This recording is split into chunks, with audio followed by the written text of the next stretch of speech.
Con Cristo tenemos un nuevo despertar. Nunca perdamos la fe y la esperanza. ¿Por qué te abates, oh alma mía? ¿Y por qué te turbas dentro de mí? Espera en Dios, porque aún Él me alabarme, salvación mía y Dios mío.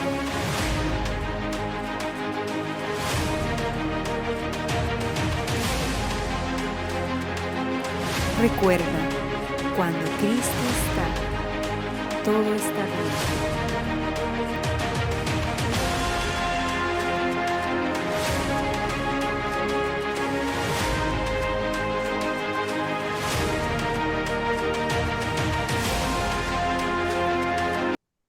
No, ninguna. Entonces voy a presentar a Andresito, que es psicólogo de la U, o sea, es profesor de la U, así que va a estar con nosotros compartiendo el tema de la depresión. Andresito, te dejo con la gente, ¿no?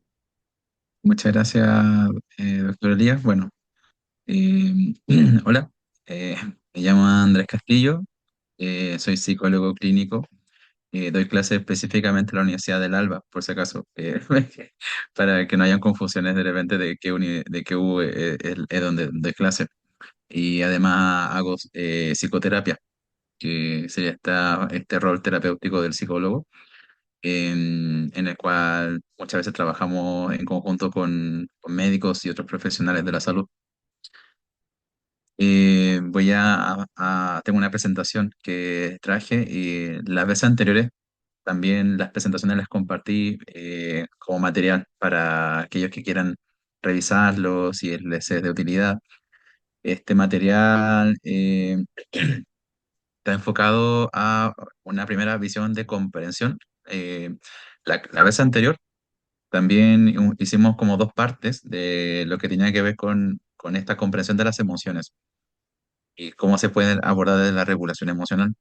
Esas presentaciones están compartidas en el grupo y aparte están las grabaciones que las sube el doctor Elías.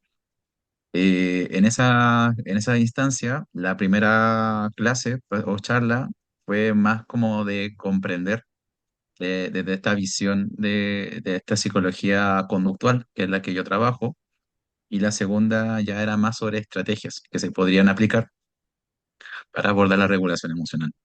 Entonces el día de hoy también va a ser un poco desde la comprensión, porque es muy importante primero comprender lo que queremos abordar y ya después, si digamos, se pueden plantear ciertas sugerencias de cómo se puede abordar este tema.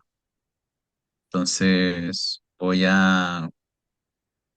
no sé si me tienen que autorizar para compartir. No, creo que te había autorizado. Súper. Muy bien. Como mencionó el doctor Elías, habían tenido ya una instancia donde, ¿cierto? Se había visto como la visión médica, como yo, ¿cierto? Como lo que se puede ver como desde el diagnóstico médico. Entonces, el día de hoy, la idea es poder exponer qué puede haber más allá de este diagnóstico. Ahora, igualmente, siempre parto desde la visión médica, entendiendo que es la que usamos en el contexto de salud. En este caso, les comento que los profesionales de salud usamos un manual que la sigla, o sea, uno lo puede buscar en internet como CIE-11, como aparece acá, que significa Clasificación Internacional de Enfermedades. En esta clasificación internacional de enfermedades se aborda la depresión eh, que tiene dos elementos muy esenciales, digamos, para poder como identificar si efectivamente puedo estar pasando por algún episodio depresivo o una situación de depresión. La primera es sobre el ánimo depresivo, que no necesariamente es que tengo que estar triste. Acá lo que menciono es que la persona puede sentirse triste o puede sentirse irritable o puede sentir una sensación de vacío o puede tener una sensación de pérdida de placer. Entonces, no es que yo, si no estoy muy triste, entonces no estoy deprimido, no necesariamente. Puedo sentirme deprimido porque tal vez tengo esta sensación de vacío o porque tengo esta pérdida de disfrutar las cosas que antes disfrutaba. Y a esto se le acompañan, en el cuadrito 2, otros síntomas que se consideran como cognitivos, o sea, de tipo de pensamientos, conductuales, que son de cosas que, digamos, yo realizo, o neurodegenerativos, disculpe, neurovegetativos, y que pueden afectar, en este caso, significativamente la capacidad de la persona para funcionar. Cuando hablamos de funcionar, nos referimos a que esta situación de depresión nos está afectando en nuestra vida, ya sea, por ejemplo, si estudiamos, si trabajamos, en el hogar, en nuestras relaciones de familia, de pareja. Ay, Entonces hija, vemos y me que vine hay un sola, efecto. allá en el sillón me la traen. Ahora, hasta aquí sería un breve Ay, resumen y ven para del quitarte modelo de la salud. colita para que duermas un poco más cómodo. No, no sé qué. Entonces, pero les voy a presentar una visión un poco diferente. Y aquí yo creo que voy a pararme a explicar un poco. Si alguien tiene cuaderno y lápiz, eh, ayuda mucho de repente, porque aquí van a haber palabras que voy a ir explicando y van a haber términos que tal vez pueden ser un poco confusos. De hecho, si hay dudas, de verdad, por favor, pregunten, levanten la manito, pueden escribir en el chat, porque esta parte es quizás muy diferente a cómo hemos aprendido sobre la depresión, así como sobre otras cosas de salud mental. Entonces, lo primero a mencionarles, y esto también es una buena aclaración, es que en psicología existen diferentes visiones. El doctor Elías, claro, me comentaba que claro, yo vengo a presentar una visión de la psicología, pero específicamente desde la psicología de lo que es el análisis funcional de la conducta. Eh, Se llama análisis funcional porque lo que analiza el modelo médico es cómo la conducta se realiza. Por ejemplo, que la persona dice, me siento triste o siento que nada tiene sentido. Ese es el cómo la conducta se puede observar, cómo la persona lo dice.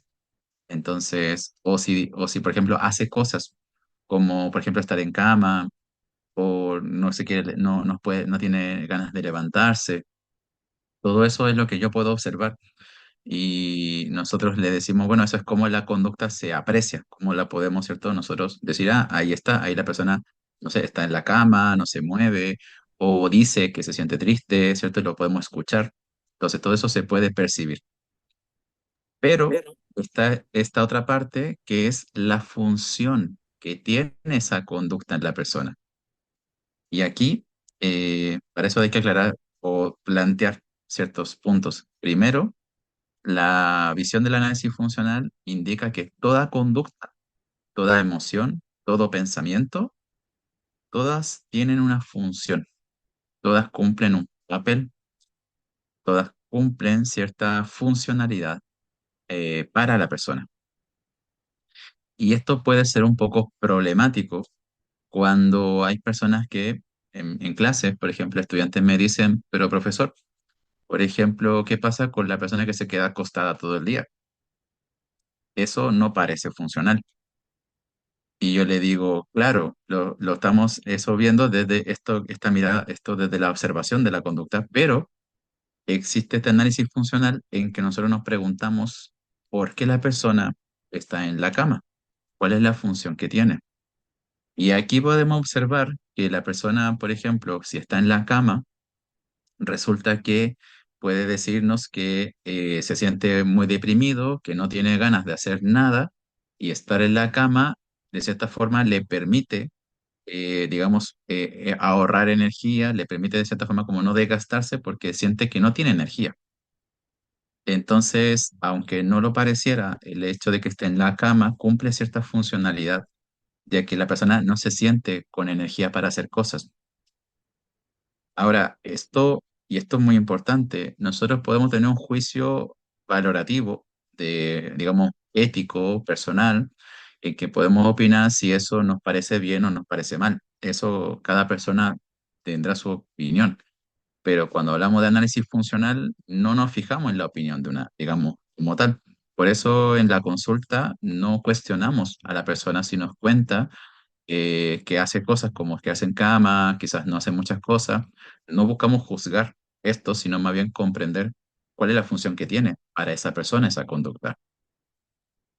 Hay un ejemplo que yo uso mucho en clase, que es como un ejemplo quizás como que está muy relacionado con la depresión y otras situaciones problemáticas, que es, por ejemplo, las autolesiones.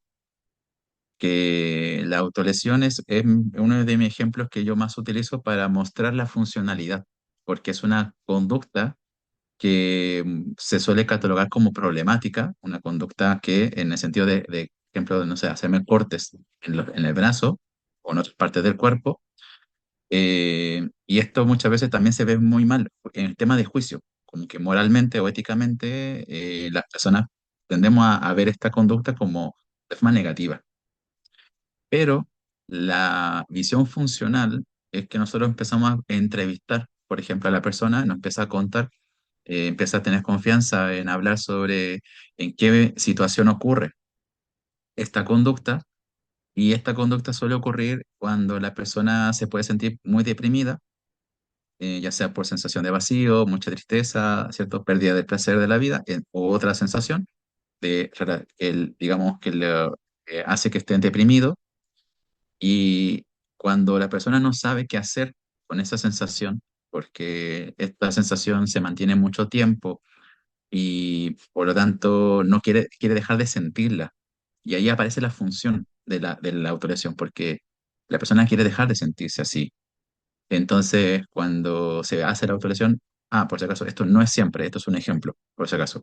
Pero digamos que esta persona me dice, mira, cuando yo me corto, ese dolor emocional, esa tristeza, esa sensación de vacío disminuye o desaparece, ya no pienso en eso, porque claro, la sensación del dolor físico me distrae, digamos, ¿cierto? Mi atención ya no está dirigida a esa sensación, ese malestar emocional, sino que se dirige a la sensación física, digamos, del corte o del golpe, ¿cierto? O rajuño en cómo yo haga la autolesión. Entonces, independiente de que si podemos encontrar que esto está bien o está mal, sí podemos considerar y comprender que para la persona esta conducta ha sido funcional. Otro tipo de conductas que se consideran problemáticas, por ejemplo, puede ser el consumo de alcohol o sustancias de una forma excesiva en que la persona pierde el control de este consumo, y también resulta que puede ser que la persona, al estar en un estado muy deprimido, la forma en que intenta lidiar con esa depresión, que intenta lidiar con ese malestar emocional, puede ser mediante el consumo excesivo, ya sea de alcohol o de otra sustancia, que le permita sentir otras sensaciones que no sea ese estado deprimido. Sí. Entonces, lo que la persona busca en el fondo es dejar de sentirse deprimida. Y la acción que realizamos, que puede ser desde el consumo problemático de sustancia o de alcohol, la autolesión o quedarme en cama acostado haciendo nada, u otra conducta, vemos que intenta cumplir con esa función, intenta cumplir con el papel que la persona quiere de dejar de sentirse deprimida. Y aquí es donde ocurre lo que nosotros consideramos que, bueno, ¿qué pasa cuando la persona intenta, por ejemplo, mediante estas conductas, como la del consumo de alcohol, la de autolesión u otra, y luego que la persona lo realiza, no sale de la depresión,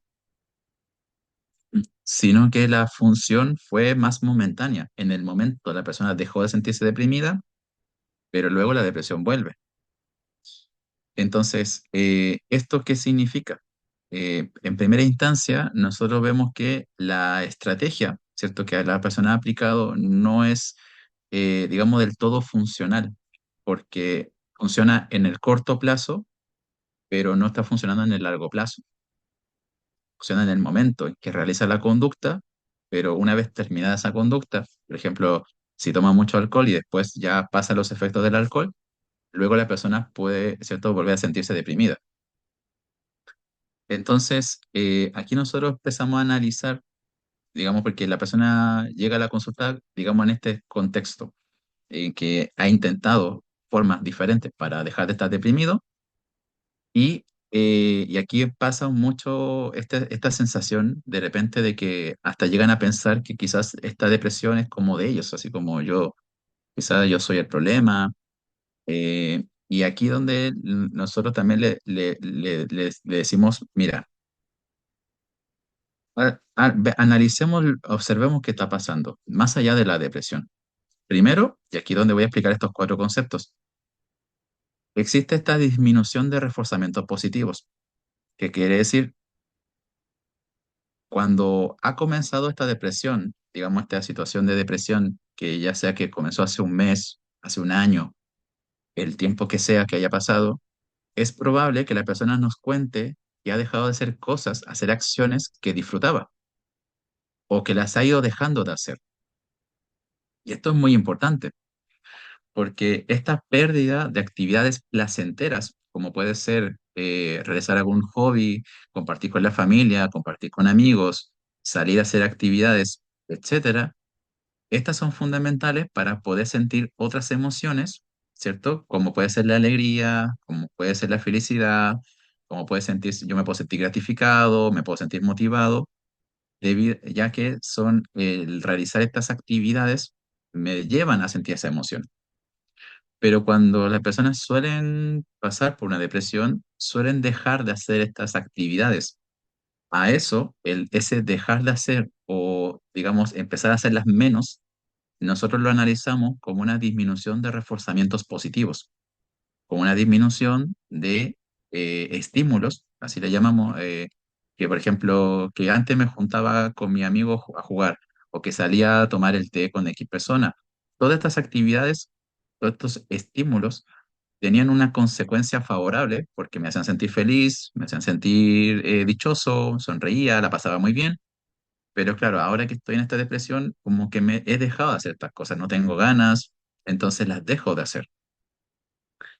Entonces lo que nosotros observamos es que un cambio fundamental que ocurre en la persona es que existe esta disminución de estos reforzamientos, digamos, de actividades placenteras, y muchas veces trabajamos con las personas a que retomen estas actividades, que existe este principio en que el que yo me sienta bien no va a ser primero, digamos, para retomar, como decir, como bueno, y yo cuando tenga ganas, cuando esté motivado, voy a retomar estas actividades. Nosotros le decimos que es al revés, que primero tenemos que retomar estas actividades y luego me voy a sentir motivado, luego me voy a sentir bien.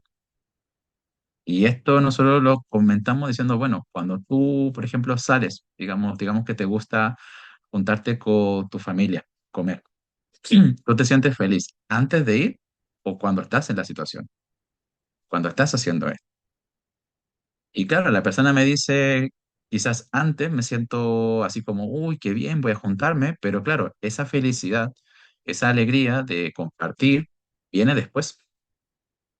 E incluso luego que se acaba la comida, digamos, esa reunión familiar, quizás después voy a mi casa, me voy yendo a mi casa y sigo pensando qué bien la pasé, qué bueno fue ver a este familiar, que no lo veía hace mucho, y sigo contento. Entonces, ese efecto emocional, ese estado emocional, es posterior a hacer la actividad. Por lo tanto, motivamos a que las personas retomen actividades placenteras, aunque no estén motivados, porque sabemos que no estamos motivados cuando estamos deprimidos, pero también sabemos que cuando hacemos estas actividades nos vamos a sentir bien, nos vamos a sentir motivados. Y valorar eso, valorar que luego de hacer la actividad, la persona pueda registrar cómo se siente. Como que ahí hacemos todo un trabajo, de decir, bueno, estas son las actividades que tienes que intentar hacer y luego de hacerlas, anotas cómo te sentiste. Y eso refuerza esa emoción más gratificante, más placentera. Segundo punto, los refuerzos negativos. Cuando estamos deprimidos, hay refuerzos, hay estímulos en nuestro entorno que nos hacen evitar estas situaciones que pueden ser aversivas. Por ejemplo, lo de la cama. Yo me quedo en la cama porque quizás pienso que si me levanto en la cama no tiene sentido, como porque estoy en depresión, entonces no tiene sentido levantarme de la cama, me quedo en la cama.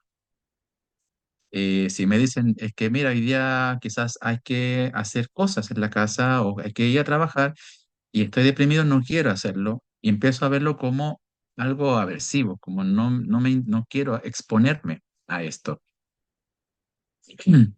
Entonces, lo que va ocurriendo es que se empiezan a reforzar, digamos, estas conductas de evitación, porque cuando me siento mal, quiero evitar sentirme peor, quiero, por tanto, evitar situaciones que son aversivas. Y ahí aparecen estas conductas como quedarme en la cama, como no moverme, porque digo, si me muevo me desgasto, y desgastarme no lo quiero. Si ya me siento cansado, ya me siento desanimado, menos quiero cansarme. Entonces, claro, eso hace que la persona mantenga esta conducta de evitar. Por eso se comprende que deje de hacer cosas placenteras, porque toda acción placentera va a requerir un desgaste, va a requerir cierta aversión, digamos que yo me tenga que exponer. Por ejemplo, si voy a ver a mi familiar, tengo que exponerme a salir de la casa, que arreglarme, que prepararme.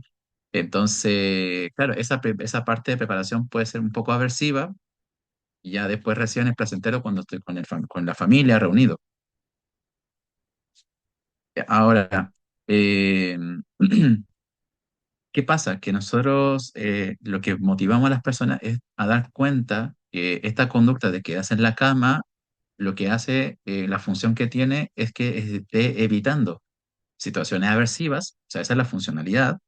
Entonces, ok, ya, pero también entendiendo que es necesario pasar por situaciones aversivas, es necesario pasar por situaciones como desagradables, por así decirlo, o no placenteras, para llegar a algo placentero. Es necesario que yo salga de la cama, me levante, me vista, me prepare, ¿cierto? Haga todo ese esfuerzo para luego llegar a, digamos, a ver a ese familiar. Entonces, aceptar que pasarla mal, pasar por una situación que puede ser estresante, que puede ser o frustrante, aceptar que es parte de la vida y que es necesario para que nosotros podamos después poder realizar actividades que pueden ser placenteras o que son funcionales para nuestra vida. Entonces, ahí también está este concepto, ¿cierto? De por qué, ¿cierto? Se explica por qué la persona se queda en la cama, por qué deja hacer cosas, porque claro, está intentando evitar situaciones aversivas. Es comprensible. Lo que, por lo tanto, hay que hacer es motivar a que sea menos. Por ejemplo, no que se salga de golpe, como que ya tú sales de la cama de aquí para adelante, sino que lo podemos motivar. Si tenemos un familiar que vemos que está deprimido, que vemos que no se está moviendo, lo podemos motivar a que de a poco vaya saliendo y valorar ese logro, que la persona sienta que su entorno lo está apoyando, que sienta que el entorno él, se da cuenta, nosotros como familiares, si es que tenemos a alguien deprimido, que nosotros nos damos cuenta que se está esforzando, que hay un objetivo logrado, que fue salir de la cama, aunque se vea muy pequeñito, pero para la persona fue muy difícil internamente. Y eso también permite llevarle la contraria al primer punto. Esa disminución de reforzamientos positivos pasa que cuando alguien me felicita, yo me siento bien. Entonces, cuando alguien reconoce mi esfuerzo, yo me siento muy bien. Entonces, cuando alguien valora el esfuerzo que yo realizo, ¿verdad? Uno se siente súper bien. Entonces, si las personas que están más cerca de mí valoran mi esfuerzo, me va a motivar más, en este caso, a intentarlo nuevamente. Y vamos de esta forma motivando a la persona a dejar estas conductas de evitación. Luego viene algo que también es muy importante y que tiene que ver por qué también las personas van dejando actividades placenteras. Y esto tiene que ver cuando hay situaciones, sobre todo de tema laboral, de trabajo, situaciones como que tienen que ver muchas veces a veces con conseguir un objetivo en que lo he intentado varias veces y no ha funcionado. También pasa un poco en terapia. He tenido consultantes que me dicen ya he pasado por varias terapias y ninguna ha funcionado. Entonces, a esto le llamamos como este fracaso repetido, que finalmente hace que la persona extinga, que ya no haga más una conducta activa, que ya deje de intentarlo, que deje de intentar salir de esta situación y se comprende, porque claro, si se ha fracasado previamente varias veces, llega un punto en que uno se resigna. Y eso es importante también comprender que la persona no es que no quiere intentarlo, sino que la experiencia de haber tenido procesos fallidos previamente son un factor desmotivante para la persona, son un factor que aquí funcionan, en este caso le llamamos como castigo intermitente, porque la persona puede de repente conseguir un poco de avances, pero luego digamos que, por ejemplo, sobre todo el entorno, de repente le diga, no, tú no has avanzado nada o no has cambiado nada, puede esa persona sentir como que entonces sigue fracasando. Y finalmente el control aversivo, ya, y esto también muy relacionado con el entorno, y que por esto se vuelve tan importante el entorno familiar, las amistades, la pareja, todo el entorno de la persona, tiene que ver con las excesivas críticas o demandas del entorno. Que hay personas que se mantienen dentro de un comportamiento depresivo porque el entorno puede volverse, no todo el entorno. Por ejemplo, a veces hay personas que dicen, mire, en mi casa me tratan bien, pero en mi trabajo me pasa ahora que mi jefe o tengo un jefe nuevo que no me valora, que me critica, que yo hago bien las cosas, pero me dice que las hago mal. Entonces, claro, estas excesivas críticas me pueden llevar a cuestionarme si es que yo realmente hago bien mi trabajo, si el sentirme bien en mi trabajo, porque tal vez antes me sentía bien y ahora ya no. Entonces podemos observar cómo también esta relación con el entorno, estas demandas que pueden estar siendo sobre todo críticas y negativas para la persona, también pueden mantener esta situación digamos, de conducta depresiva. Hasta acá creo que hablé muchas cosas, entonces quería dejar que se hicieran preguntas sobre estos 4 puntos que he comentado, que son los que desde el análisis funcional intentan explicar lo que es la depresión.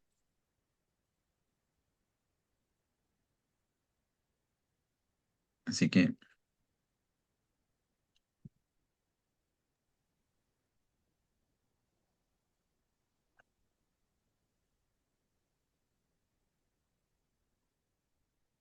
sobre todo porque he sido, creo, muy técnico. Creo que usamos palabras muy de la psicología conductual. Entonces, si, por ejemplo, si quizá alguno de los ejemplos no fue como significativo para comprender el tema, por favor, me lo pueden comentar y se puede reformular, digamos, algunos de estos 4 elementos. Bueno, yo, Andrés, eh, perdón, dele, Ajá. Mauro, dale. gracias. Andrés, solamente un comentario desde un punto de vista de haber vivido espacios o situaciones de depresión. Me parece muy clara la explicación, Andrés, muy buena. Pasa que de este lado, cuando tú decías, por ejemplo, que la persona a veces se queda acostada o l- y hay que motivarlo y hay que estar ahí y ayudarlo y reforzarlo. Eso tiene una connotación muy buena y positiva desde el punto de vista del otro lado, el que no tiene o el que no está pasando la situación. Pero la verdad que es que está del lado de la depresión es un elefante que tiene encima, de tal manera que eso grafica o de alguna manera muestra que no hay fuerzas suficientes para poder a veces levantarse, no hay fuerzas suficientes para poder salir y dar ese paso que tú mencionabas muy bien como ejemplo. O sea, antes me gustaba ir a ver a, no sé, a mi familia para tomar once con ellos y claro, en el momento a lo mejor lo hacía, pero estando allá, después tú vienes de vuelta y te preguntan cómo lo pasaste bien. Pero eso cuando uno está bien o medianamente bien, pero cuando hay depresión, la verdad que yo creo, no sé si los demás comparten, los que han vivido situaciones como esta, en que es una tonelada encima y que no dan ganas de nada. Entonces, ahí, ¿qué otra cosa se puede hacer, Andrés, que nos puedas dar algún tips que nos permita ayudar en forma personal, digamos, uno mismo, la motivación, como que tiene que venir de adentro de uno más que te lo digan de afuera. No sé si se entiende un poco la expresión. Claro, sí, sí se entiende la expresión. Eh, Justamente esto tiene que ver con este segundo punto de esta conducta de evitación, porque lo que analizamos ya de forma muy individual de cada sujeto es qué está reforzando, qué estímulos del entorno, porque, y esto quizás va a ser un poco ¿cómo decirlo? Voy a intentar explicarlo de palabras simples, Ujú. porque puede que no sé, porque es un poco, digamos, diferente a lo que uno suele comprender. El entorno no es solamente lo que me rodea, yo soy parte del entorno. Las cosas que yo me digo, por ejemplo, me las podría decir alguien más. Por ejemplo, si yo no sé, me trato mal, yo a mí mismo me tiro para abajo, eh, ese efecto que puede tener en mí también lo podría suceder si, por ejemplo, alguien más me lo dice. Entonces, cuando hablo de, claro, de interactuar con el entorno, y esto también tendría que, digamos, profundizar un poco, es que yo soy parte. Entonces, claro, estas conversaciones que yo puedo tener internamente, estos pensamientos, pueden estar reforzando que yo me mantenga en la cama y asimismo me pueden estar haciendo evitar que yo intente hacer estas acciones. Y la consecuencia de esa interacción entre yo y mis pensamientos, la consecuencia termina siendo ese desánimo, ese elefante, ¿cierto? Ese peso, debido que si yo estoy hablando con alguien, por ejemplo, que yo estoy muy motivado para hacer algo y alguien me tira para abajo, me tira para abajo, me tira abajo, y yo me convenzo de eso, empiezo a sentirme desmotivado, no tengo ganas entonces de hacer las cosas, y esta conversación, si se mantiene permanentemente o es muy frecuente, y en este caso esta conversación la tengo conmigo mismo, entonces digamos, esta sensación de este elefante se entiende que se mantenga presente mientras yo siga teniendo esa conversación conmigo, mientras que yo siga reforzando, o no solamente yo, entendiendo que otros elementos del entorno también pueden estar aportando a, digamos, a mantener esta conversación, digamos, digamos, de bajonearme o digamos, de tirarme para abajo. Y es importante como ver qué cosas para mí pueden ser útiles para que esa conversación con ese pensamiento pare o ir disminuyéndolo. Entonces, es importante en este caso distinguir que si yo, por ejemplo, el estímulo viene desde una conversación privada conmigo mismo, cuando estoy en la cama, porque yo le pregunto al consultante, bueno, estás en la cama, y yo le pregunto, ¿con qué estás interactuando? Además de la cama. ¿Estás pensando en algo? ¿Estás sintiendo algo? ¿Estás recordando algo? Y esos recuerdos o esos pensamientos o esas emociones pueden estar funcionando como esos estímulos que te llevan a mantenerte en la cama. Y entonces la intervención basa en cómo yo puedo modificar esta situación. Hay personas que de repente yo les digo, bueno, ¿qué haces antes de estar en la cama? Por ejemplo, y me dicen, bueno, antes de la cama, no sé, llego de mi trabajo y de mi trabajo me voy para la cama. Entonces, una intervención puede ser lo que pasa antes, en que yo digo, bueno, cuando llegues a la casa del trabajo, no te tires a la cama, evítalo. Intenta hacer otras cosas, aunque sea desagradable, aunque no estés motivado. De ahí viene esto que le mencionaba, que cuando comienzo a hacer actividades que yo sé que son placenteras, pero que no tengo motivación para hacerlas, me voy a sentir quizás agobiado o frustrado o sin energía para hacerlas. Pero aquí viene un poco este tema de tener que pasar por digamos, cierto sufrimiento, cierto malestar previo para luego llegar a poder hacer esta actividad. Entonces, bueno, voy a responder ahí la siguiente pregunta y les voy a mostrar cuáles son, por ejemplo, factores míos, digamos, del entorno mío, como yo, como también como persona del entorno y de mi entorno que me rodea, que yo puedo ir modificando. Si yo me doy cuenta, y esto es muy personal, si yo me doy cuenta que estos refuerzan, por ejemplo, esta conducta como de quedarme en la cama. Entonces, haciendo resumen, sería primero identificar con qué estímulo estoy interactuando cuando estoy en la cama. Son pensamientos, son recuerdos, y entender que estos estímulos, estos pensamientos o estos recuerdos pueden estar reforzando esa conducta. Y segundo, ¿qué hago antes? qué pasa antes, porque puedo también intervenir desde lo que sucede antes para evitar esta situación. Eso. Yo te quiero, Maurito, yo te quiero recordar lo que dijo Andresito al principio. Los cambios no empiezan desde adentro hacia afuera. Los cambios empiezan desde afuera hacia adentro. Es justamente los cambios conductuales los que traen los cambios internos. Es donde no te permites el diálogo interno con reforzamiento de la depresión. Entonces, lo que dice Andresito es fundamental, es un tip claro. Lo que yo puedo hacer antes de es clave. Y eso es lo que tengo que hacer para evitar acostarme y reforzar y tener ese diálogo interno que refuerza una depresión que no necesito. Eso requiere disciplina. La disciplina es entrenar cuando quiero y entrenar cuando no quiero. Y eso es clave. La disciplina, la autodisciplina es clave para poder salir junto con la fe. La fe y la autodisciplina son muy importantes en todo lo que es el proceso de salir de una depresión, desde el punto de vista médico. Ahora, también importante Gracias. un detalle, y quizás, disculpen, pero y es que quizás el que nos puede tomar, quizás, no sé, una siguiente sección, si que quieren, no hay problema, que va a Sí, ser como un poco más a profundidad, pero que tiene que ver con, y esto es donde a mis estudiantes de psicología de repente les explota así la cabeza, porque les digo, es que la conducta depresiva tiene una función.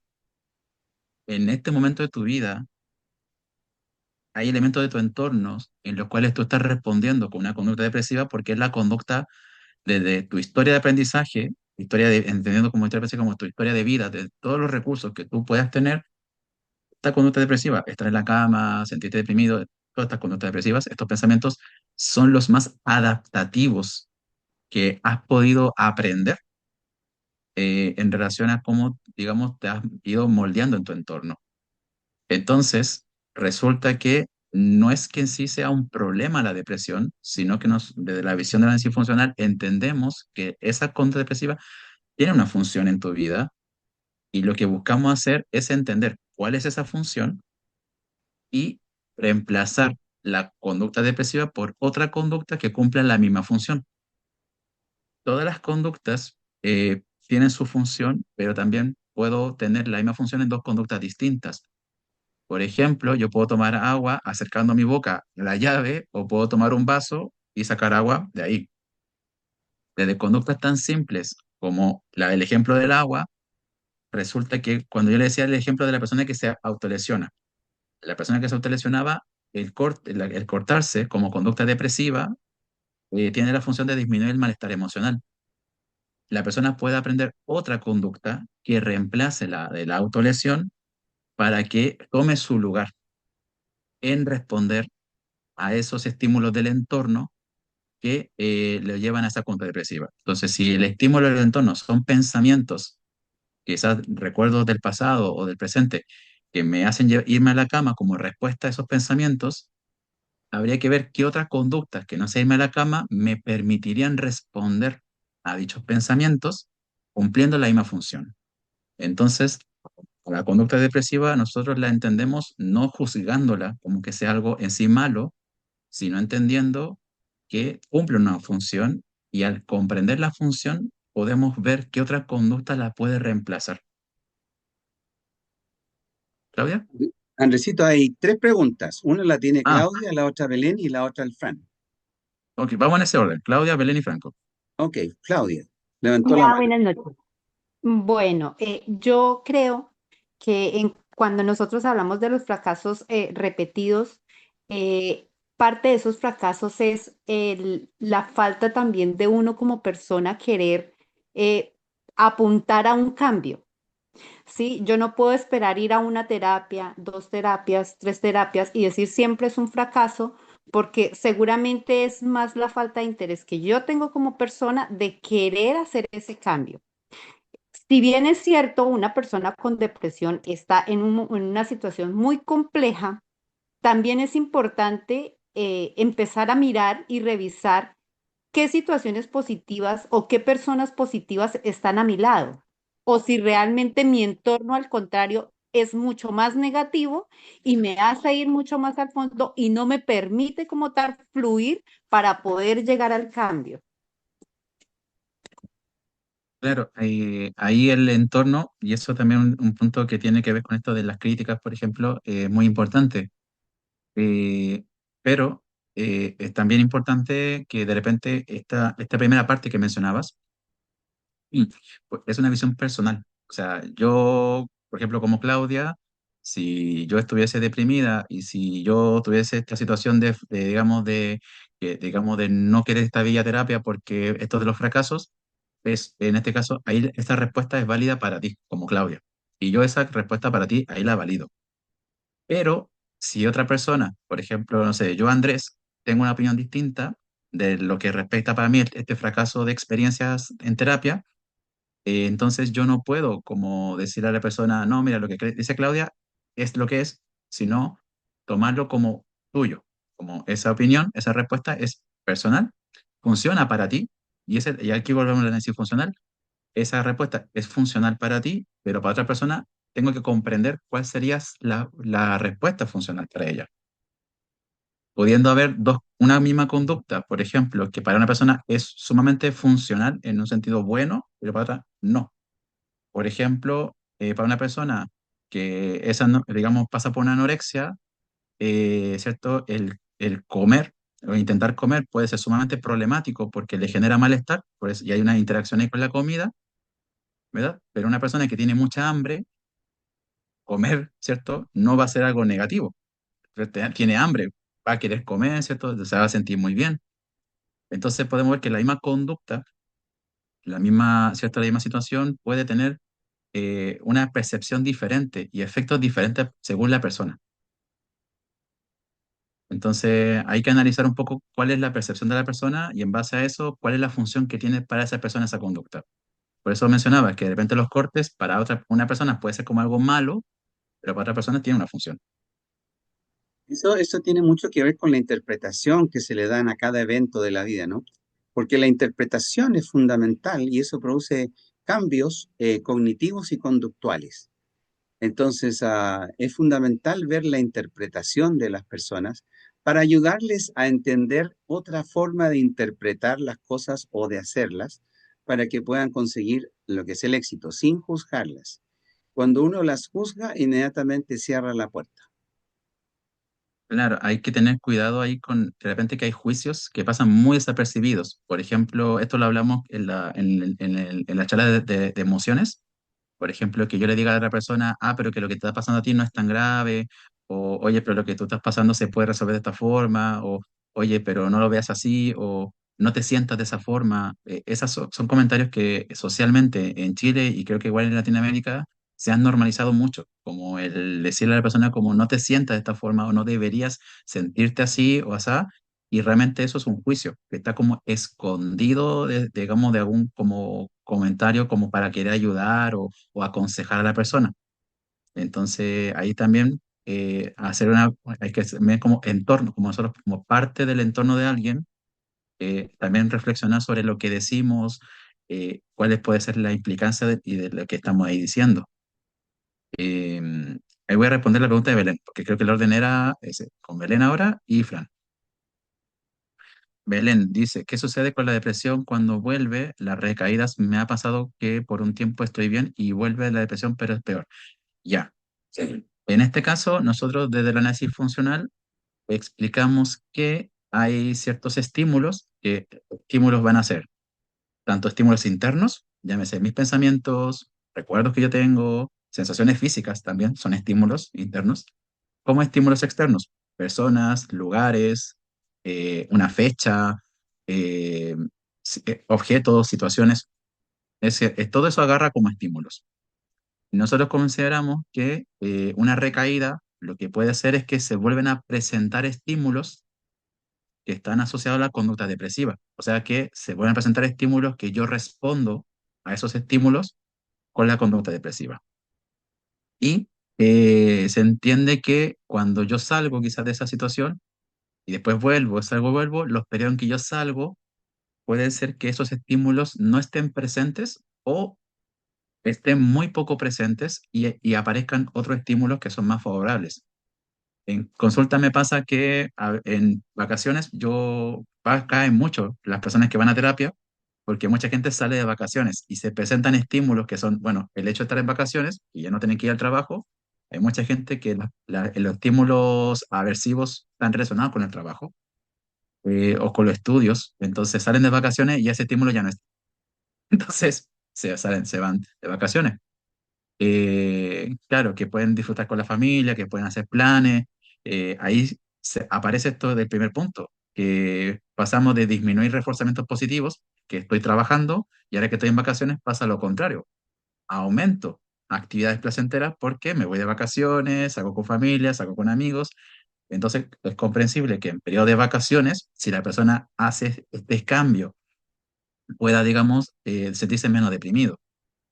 Igual hay personas que le pasa lo contrario, que para ellos el estímulo vacaciones, verano, dejar de trabajar, les genera el efecto contrario. Por eso también hay que analizar el caso persona en persona, pero sí podemos considerar que si yo paso por una depresión, después salgo, vuelvo, salgo, habría que analizar cuáles son los estímulos internos míos y del exterior que pueden estar apareciendo cuando yo vuelvo a caer en depresión. Como que digo, a ver, ¿qué pasó? ¿Qué cambio hubo? Ya sea en mi persona o lo que me rodea. Y eso podemos ver desde cambios alimenticios, cambios del sueño, cambios de hábitos en el consumo de alguna sustancia, cambios en las relaciones interpersonales. Por ejemplo, si me tuve que cambiar, no sé, soy escolar y me cambié de colegio. Entonces, hay una gran variedad de estímulos que pueden tener un efecto en mí y que por lo tanto yo puedo ir viendo si estos cambian cuando yo vuelvo y salgo, por ejemplo, de una conducta depresiva. Mm, eh, Eso. Eh, Igualmente, Belén, ahí si la respuesta quedó algo pendiente, lo puedes como complementar. Mientras tanto, respondo a la pregunta de Fran. Me dice, ¿qué pasa con los depresivos disfrazados? Personas que son muy felices por fuera, pero internamente luchan día a día. Claro, yo no diría que, claro, que sea disfrazado. Es una forma, claro, como como una metáfora como de referirse a ello. Entiendo que la persona, la emoción, ¿cierto? El estado deprimido, quizás, claro, no lo expresa a otras personas, sino que es algo más privado. En el fondo, los pensamientos, las emociones. Y quizás cuando nadie ve, tal vez hace acciones como quizás, no sé, estar en cama, ¿cierto? Cuando no está presente ningún amigo. Entonces, claro, en el fondo la persona, primero, comprender que la forma en que él expresa estas conductas es la forma que la persona ha aprendido digamos, a comportarse así. Esta forma de comportarse en cualquier conducta, esto lo hablo de forma súper general, no solamente la depresión, nosotros aprendemos a comportarnos de formas sin ser conscientes de ello. No hay un aprendizaje consciente, entonces nosotros mm, somos inconscientes en el sentido que lo aprendemos y lo ejecutamos. Un ejemplo de conductas muy prácticas puede ser la forma de escribir. Entonces yo pregunto, por ejemplo, ¿cuánto aprendieron a escribir en manuscrita?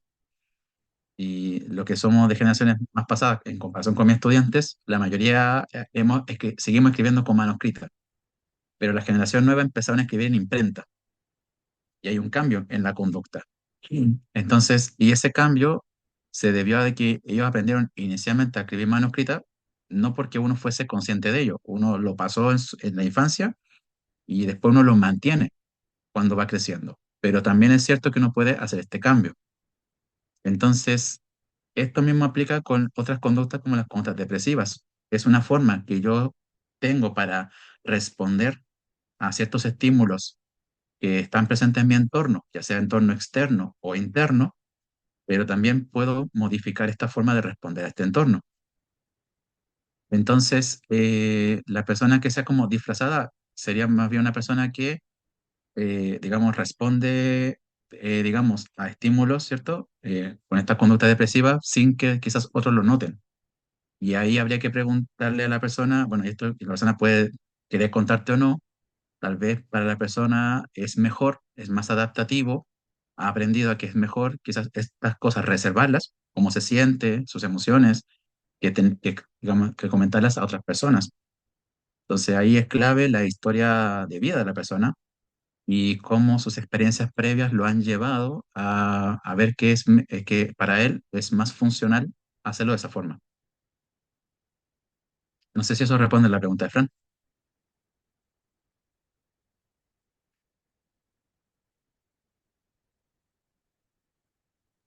Hay un estudio que se hizo hace poquito, en junio del 2024. Eso es poco, créanme, en salud mental eso no es mucho.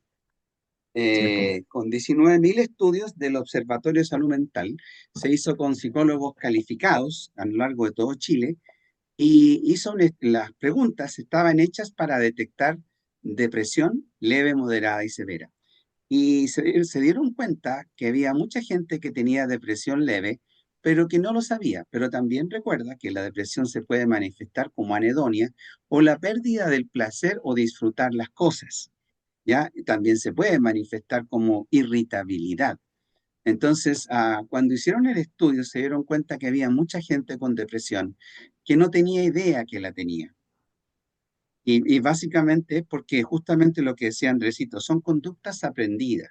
Yo aprendo a sobrevivir en la vida de alguna manera para no morir, literal, es literal.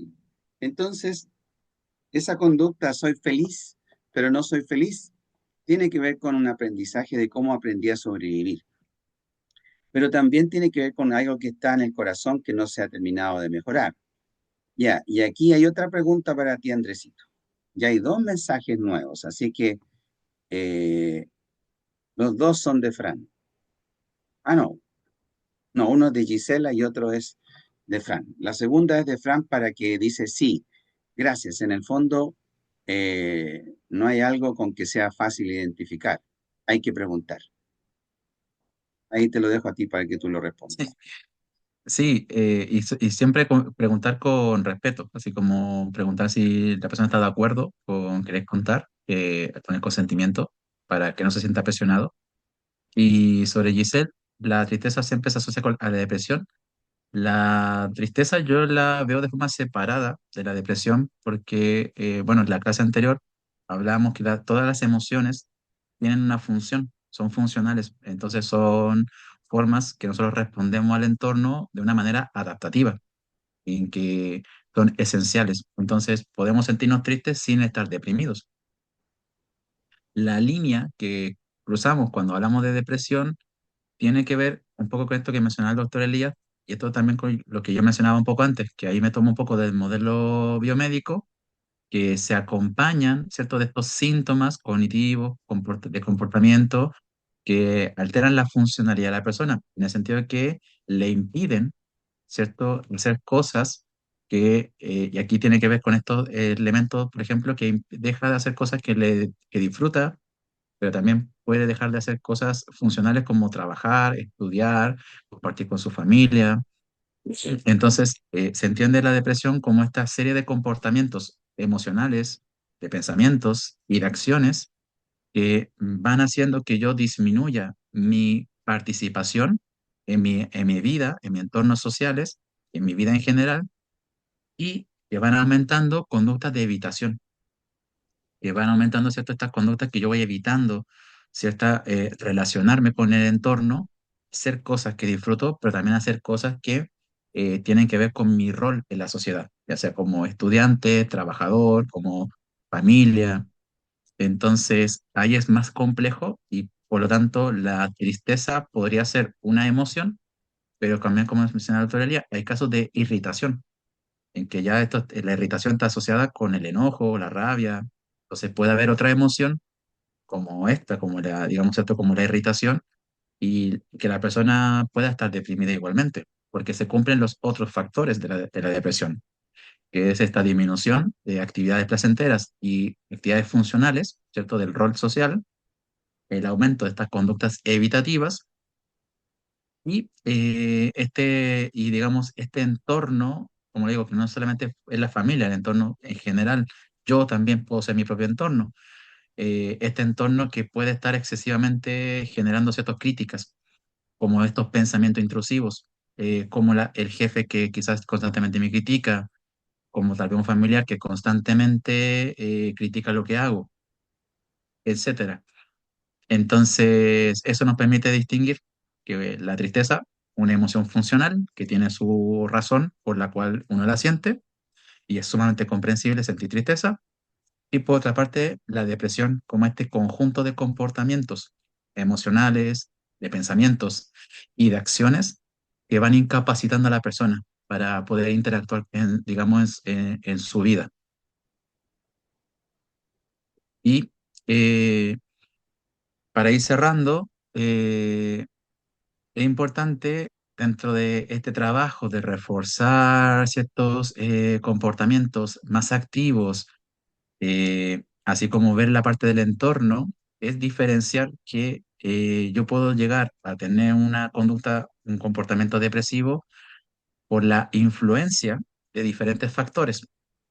Están los factores conductuales, que son los que tienen que ver con mi interacción con el entorno, pero también hay una influencia genética que también se estudia y es muy importante también tenerla siempre en consideración, y las influencias indirectas. Y aquí hay un tema que también da para muy largo, pero muchas veces, muchas problemáticas tienen que ver no conmigo en sí mismo, sino con el entorno en el cual yo nací, la situación socioeconómica en la cual yo, por ejemplo, me estoy criando, digamos, el acceso a educación, salud y bienestar que el entorno me proporciona o no me lo proporciona.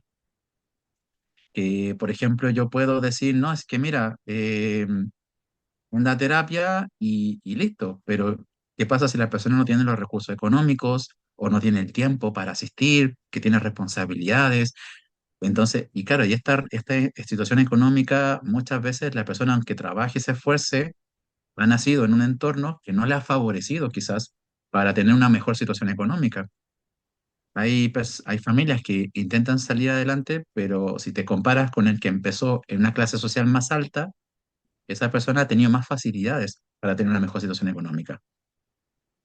Y podemos ver que entonces problemáticas como la depresión no solo se trata de lo que la persona hace como factor conductual, no solamente tendría que ver con factores genéticos, sino también con esta influencia social, cultural, que rodea a la persona, que rodea a su familia y a su entorno, y que estos factores de influencia indirecta no tenemos el control de ellos. Nosotros no controlamos en qué, digamos, estrato social nacemos, ¿verdad? Nosotros llegamos al mundo y donde nos tocó, así como buena, mala situación.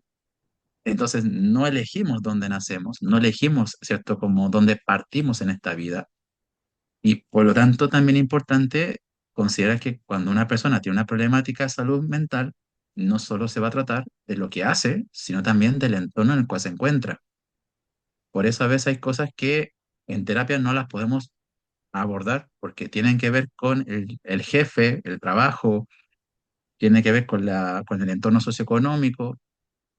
Y claro, en terapia no podemos resolver eso, no podemos hacer que la persona en terapia se mude, ¿verdad? Del barrio que vive a un barrio mejor, que se cambie de un trabajo quizás muy malo a un trabajo mejor.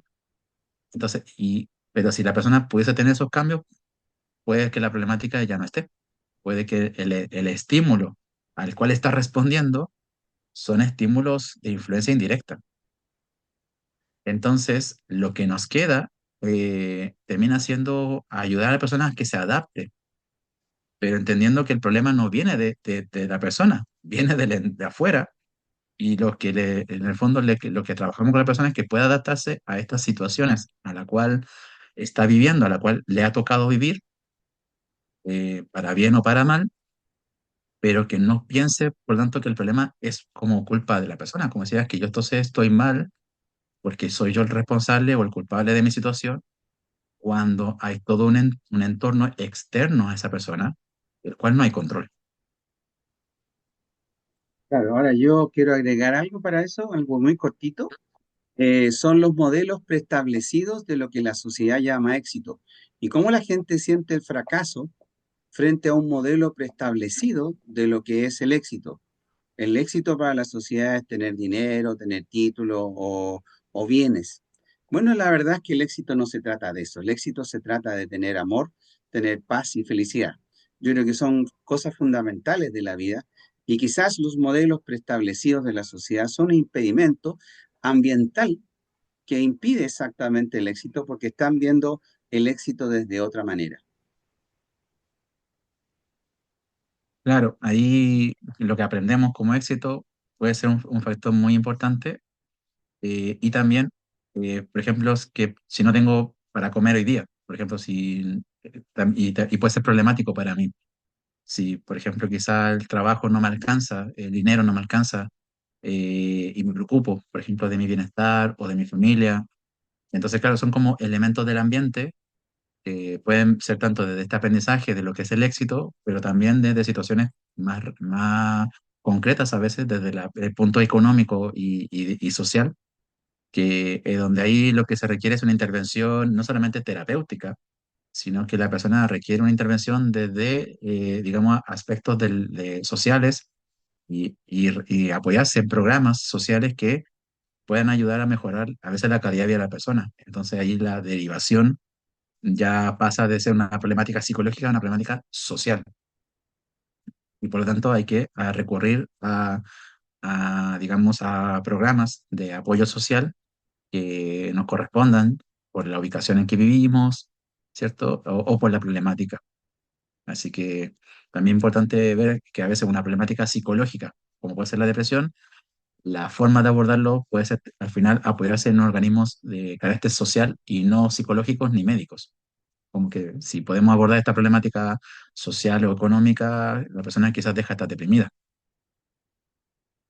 Ahora, haciendo un pequeño repaso de factores conductuales que yo puedo controlar, puede ser mi alimentación, el realizar actividad física, igual va a depender, obviamente, de factores como la salud que la persona tenga, si tiene también las capacidades para poder hacer alguna actividad física, el sobrepeso, el estrés, que es un tema un poco más complicado, pero que también puedo tener cierto control sobre este, haciendo ciertos cambios en cómo yo interactúo con la situación estresante. eh, Temas de alimentación, sobre todo cuando aparecen trastornos alimentarios, el sueño, algo muy importante en nuestra salud mental, el mejorar nuestros hábitos de sueño, el tabaquismo y el consumo de alcohol, entre otras sustancias, serían en general factores que yo podría ver en cuáles puedo hacer cambios. Este es desde una propuesta de esta forma. Los invito a reflexionar si de estos elementos conductuales yo puedo hacer cambios y de lo que yo puedo hacer, qué cambio me gustaría hacer. Y finalmente, eh, la influencia del medio ambiente y las variantes genéticas son factores que nunca tenemos que dejar de lado. Justamente como decía Mauro, puede estar este apoyo familiar, que es muy importante que si está presente está bien, pero también pueden haber estos factores conductuales, puede haber estas variantes genéticas, entonces pueden haber esta triada de elementos en las cuales yo tendría que ir analizando qué papel en esta situación depresiva, en esta conducta depresiva, qué papel están cumpliendo mi medio ambiente, mis factores conductuales, mi variante genética, y según el papel que estén cumpliendo, dónde podrían haber cambios. A veces el cambio, si por ejemplo es netamente desde lo familiar, y a veces la problemática ya no está. A veces puede que la familia esté apoyando, pero hay variables conductuales que mientras que no cambien, la problemática se mantendrá.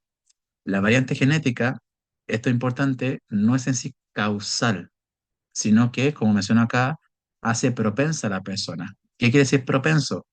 Que es más probable que yo desarrolle cierta problemática desde una variante genética. ¿Quiere decir que la voy a tener? No necesariamente.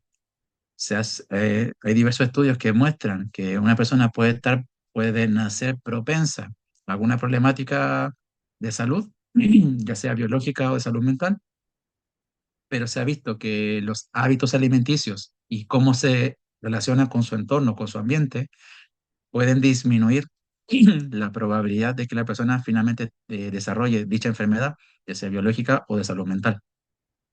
Entonces, digamos, esta relación entre estos tres elementos es importante verla como una relación que no es que la culpa o la causa la tenga uno de estos tres, sino que en mi caso personal yo tengo que analizar cómo están influyendo mi medio ambiente, cómo están influyendo estos factores conductuales y cómo podría influir una variante genética. Ya cuando yo conozco cómo influyen en mi caso personal estos elementos, ahí yo puedo ver cómo intervenirlos. Por eso, quizás respondiéndole a Mauro, es muy difícil de repente decir cuál es una forma rápida de abordar esto, porque a mí personalmente me toma de 3 a 4 sesiones hacer una evaluación psicológica de mis consultantes.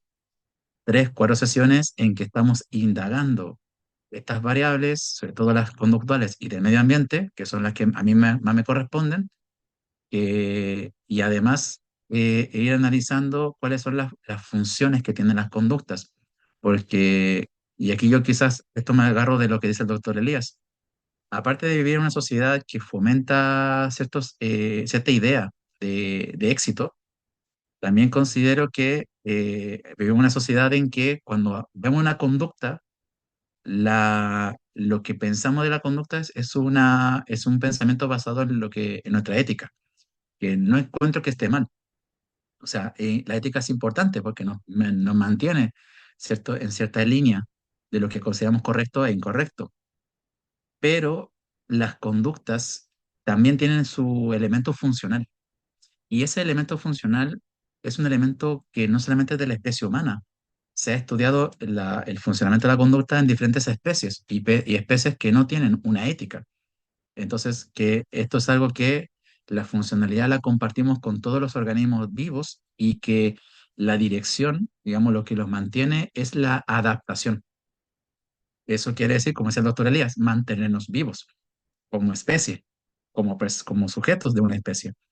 Entonces, eso explica muchas veces por qué una persona puede transgredir su propia ética, puede transgredir su propia moral, realizando una conducta, pero que esta conducta estaría ayudando a funcionalmente a mantenerlo vivo. Pero eso puede generarle malestar. O sea, la persona puede hacer esta conducta.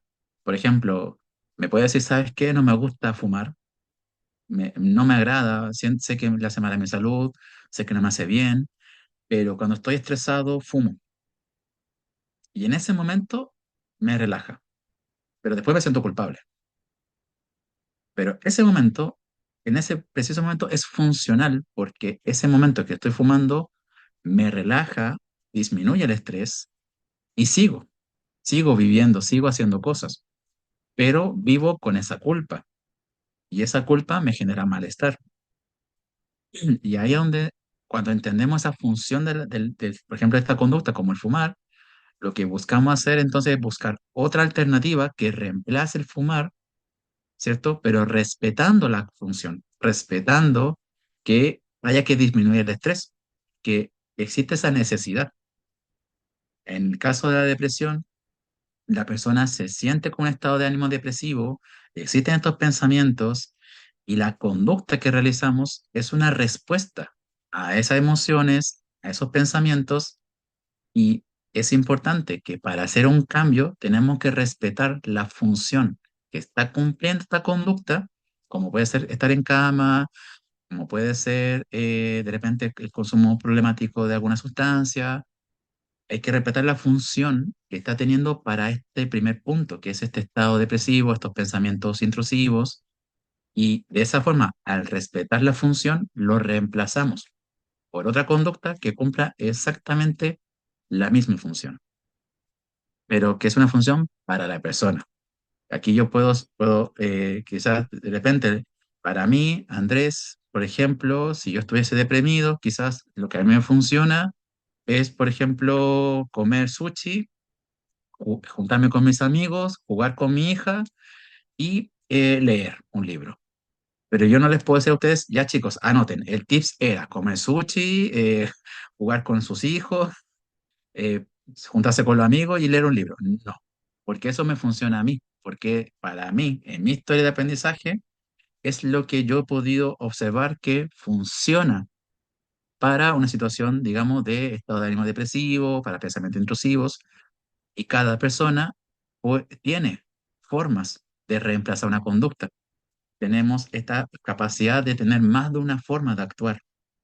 Entonces, lo que nos queda es encontrar esas otras formas. En algunos casos se tiene que aprender. En algunos casos hay casos muy, muy puntuales que la persona, su historia de vida no le ha enseñado de otra manera. Y claro, tendría que aprender otras maneras. Y en esos casos se hace un trabajo más, digamos, digamos, de psicoeducación, de ir orientando a la persona, pero también con algo que le funcione, no que me funcione a mí. Entonces, si ustedes ven un consejo en redes sociales, en otros entornos, y ven que ese consejo no les sirve, no se lo tomen personal.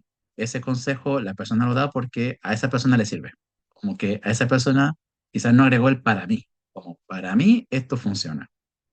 Y lo que uno tiene que encontrar en la vida es lo que para uno le funciona, no lo que para el otro le funciona. Y eso, muchas gracias.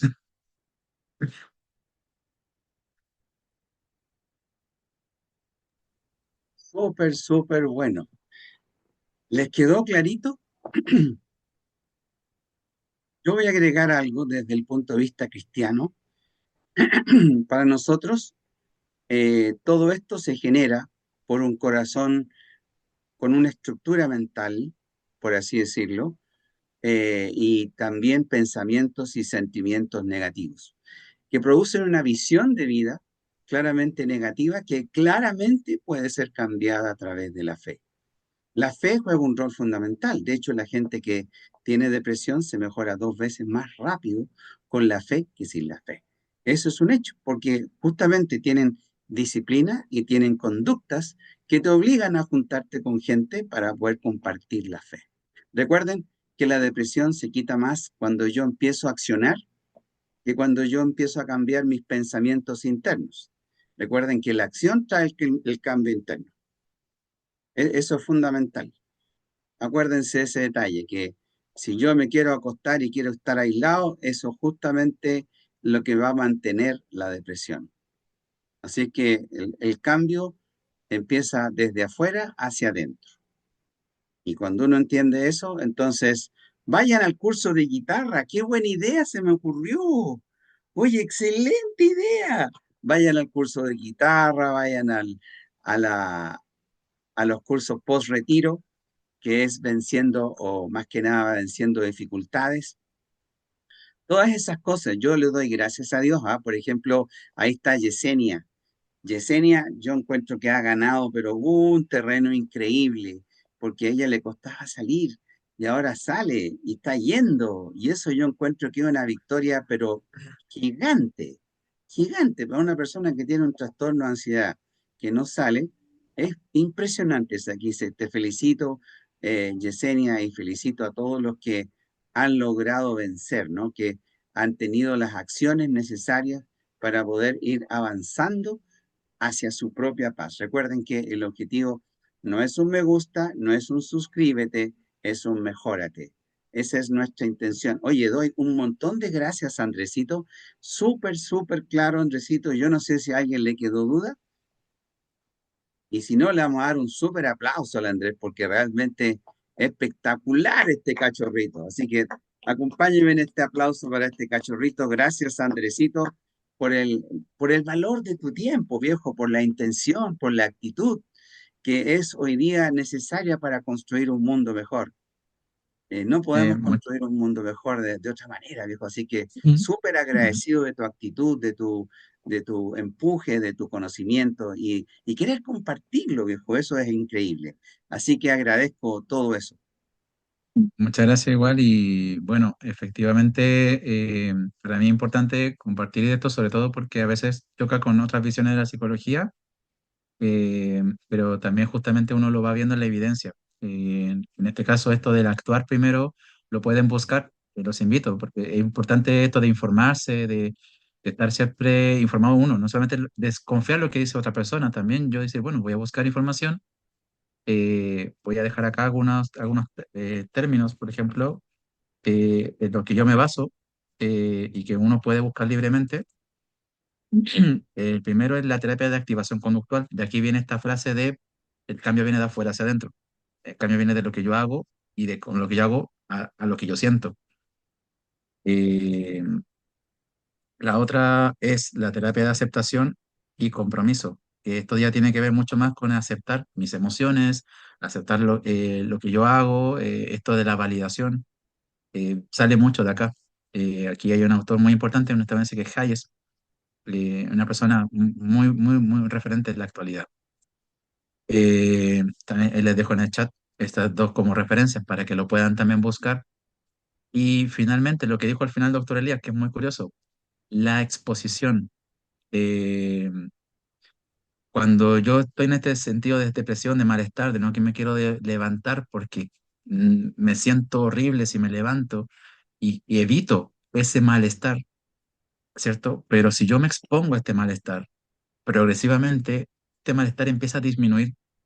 Y esto se trabaja mucho con las personas con ansiedad, el exponerlos de forma gradual. Aquello que le genera ansiedad se conoce como terapia de exposición. Es la terapia más efectiva para trabajar problemáticas relacionadas sobre todo con fobias. Entonces, también si alguien tiene este tema digamos, de relacionado con las fobias, con los miedos y lo quiere trabajar, le sugiero mucho lo que es la terapia de exposición. Entonces, porque yo no soy el único profesional que trabaja esto. Ustedes pueden buscar en Google, pueden buscar profesionales que trabajen esto y ustedes les pueden decir, ¿sabes qué? Escuché a un profesional que habló sobre esto, ustedes mismos lo pueden investigar y decir, ah, mira, habla sobre estas cosas, me hace sentido, tiene que ver con lo que estoy pasando y así puedo buscar ayuda con cierta base de información que si a que a ustedes cierto le haga sentido. Entonces... También los invito mucho a esto, a investigar, a conocer y a ver opciones, que sobre todo son opciones que son de mucha utilidad. También, obviamente, admiro mucho lo que hace el doctor Elías y por eso también me motiva a venir acá a conversar y a exponer de lo que yo hago. Así que eso, muchas gracias. Oye, y otro detalle, ¿ah? Cuando la gente va a estos talleres que hacemos nosotros, acuérdate que te juntas con gente de fe que te motiva. Así que, por favor, automotívense para ser motivados, para que nos motivemos y motivemos a todos. ¿Les parece bien? Acuérdense que de eso se trata el cristianismo, de apoyarse, soportaos los unos a los otros, aguanten. No, no es aguántense, es sostener, soporte de sostener.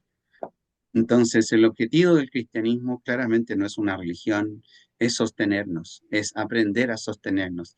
Y cuando hay algo negativo, no criticarlo, sino que llevarlos al aspecto de la fe, a la esperanza, aquello que es tan relevante, aquello de vivir mejor. ¿Qué tal el hecho de buscar nuestra paz? ¿Qué tal el hecho de encontrarnos con nuestra paz interior? ¿Qué tal el hecho de tener acciones concretas para lograrlo? Recuerden, para todos los cambios que ustedes quieran necesitan decisiones, compromiso y acciones. Si no están esas tres condiciones, no van a haber cambios. Recuerda, no puedes querer una nueva vida con la misma mentalidad antigua.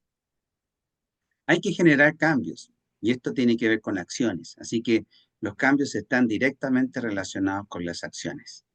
Así que la fe con las obras, ¿ok?